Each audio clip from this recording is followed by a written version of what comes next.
hormati rekan-rekan dari Dinas Perhubungan, Satlantas Polres Tulungagung melakukan press release terkait dengan perkembangan penyidikan dalam perkara over dimensi ataupun overloading ya. Jadi biasanya kalau di bahasa kepolisian ini sering disebut podol ya, over dimension dan overloading. Ini diatur di dalam ketentuan Undang-Undang Nomor 22 Tahun 2009 tentang Undang-Undang Lalu Lintas dan Angkutan Jalan. Lebih khusus diatur di dalam pasal 277. Saya bacakan bunyinya biar nggak salah, bahwa setiap orang memasukkan kendaraan bermotor, kereta gandengan, dan kereta tempelan ke dalam wilayah Republik Indonesia, membuat, merakit, atau memodifikasi kendaraan bermotor yang menyebabkan perubahan tipe, kereta gandengan, kereta tempelan, dan kendaraan khusus yang dioperasikan di dalam negeri yang tidak memenuhi kewajiban uji tipe. Itu adalah bunyi ketentuan pasal 277 Undang-Undang Nomor 22 Tahun 2009 tentang Lalu Lintas dan Angkutan Jalan. Kemudian dari penyidikan yang sudah kita lakukan, kita sudah melakukan pemeriksaan terhadap saksi-saksi yang terkait dengan perkara tersebut sebanyak 5 saksi. Kemudian kita juga sudah melakukan penetapan tersangka, mana yang sudah ditetapkan sebagai tersangka ada 1 orang dengan inisial BL. Ya.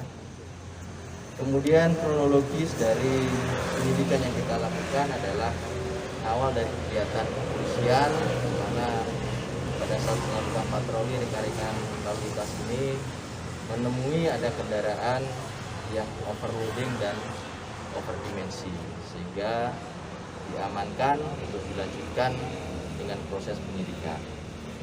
Dan barang bukti yang sudah kita amankan diantaranya adalah ini kendaraan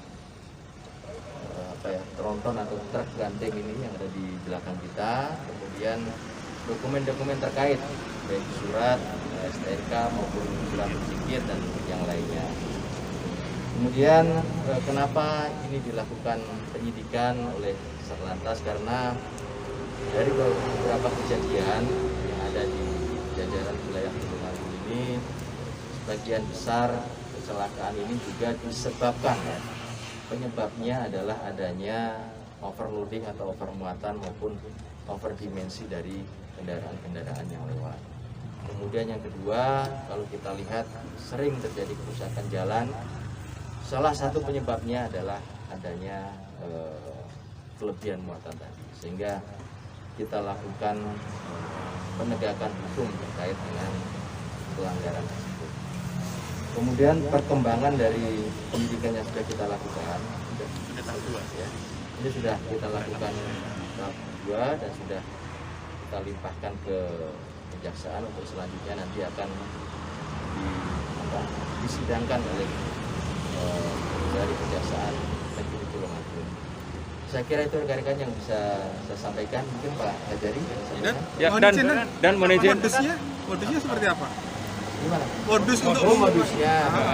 Jadi yang bersangkutan ini menambah volume dari kendaraan tempelan ini ya, menambah kurang lebih dari hasil pengukuran itu 1,7 meter ya, 1,7 meter panjangnya dan ya kita panjangnya, tingginya dan termasuk juga tingginya ini bertambah 1,6 meter. Termasuk yang bak utamanya juga kan? Enggak, yang belakang saja. Yang belakang saja. Pertama ketinggian ya? Yang depan ya? Depan ada selisih. Yang depan ada selisih juga. Yang depan ada selisih. Tingginya 580 mm, kemudian lebarnya 80 mm. Artinya ini kita bandingkan antara surat kir ini dengan fisik yang ada. Dan ini kendaraan ini digunakan untuk mengangkut apa sih, Dan? Ini untuk ekspedisi. Jasa ekspedisi, Dan? Ekspedisi dari Surabaya ke Tulungagung. Jadi tergantung sesuai dengan pesanan apa yang diangkut ke wilayah Tulungagung. Dan alasan pemilik menambah dimensinya apa, Dan? Ya biar muatannya lebih banyak. Muatan lebih banyak. Ancaman hukuman, Dan? Ancam hukumannya 1 tahun penjara 1 tahun. atau denda 24 juta. Tersangka ini sebagai sopirnya atau pemiliknya, Dan? Pemilik dari kendaraan. Oke, siap. Diamankan di mana, Dan? Hah? Diamankan di mana ini? Daerah mana dia? Di Ngantru. Daerah Ngantru. Waktu razia gini, Dan, ya? Iya, iya, patroli. Waktu patroli. Iya. Enggak, Di sini. Nah, oh ini ukuran aslinya. Oh ini nih ada ukuran aslinya. Itu keterangannya ada selisih. Panjangnya nambah lebarnya nambah 80, tingginya nambah